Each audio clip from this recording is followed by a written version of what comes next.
In the last lecture, we set the key attribute to counter.id. Using the same syntax, we can set additional attributes here, and with this, we can initialize our counter components. So I'm going to put this on a new line so you can see clearly. Now let's add a couple more attributes here. So I'm going to set value to counter.value, and also selected. I'm going to set this to true.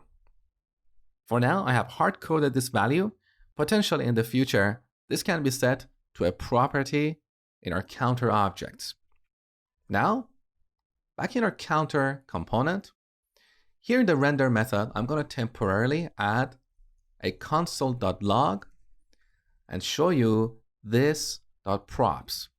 So every React component has a property called props, and this is basically a plain JavaScript object that includes all the attributes that we set in counters component. So these two attributes, value and selected, will be the properties of that props object. Key will not be part of that because this is a special attribute for uniquely identifying elements. So now, let's save the changes and go back to Chrome.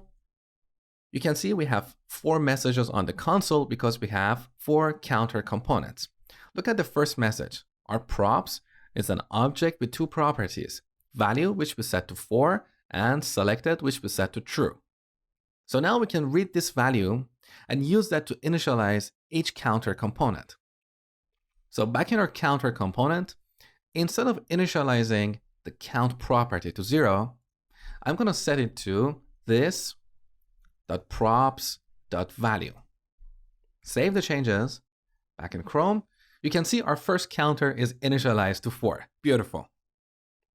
So here in the render method, we no longer need this line. Let's delete that.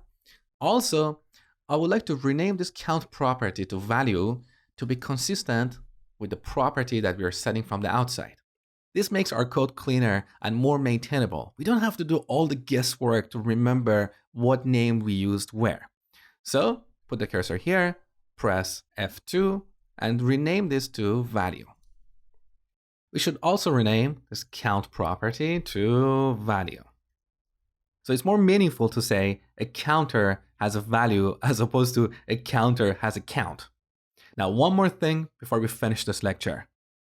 Back in our counters component, here I've set selected to true. If I exclude the value, by default, it will be set to true.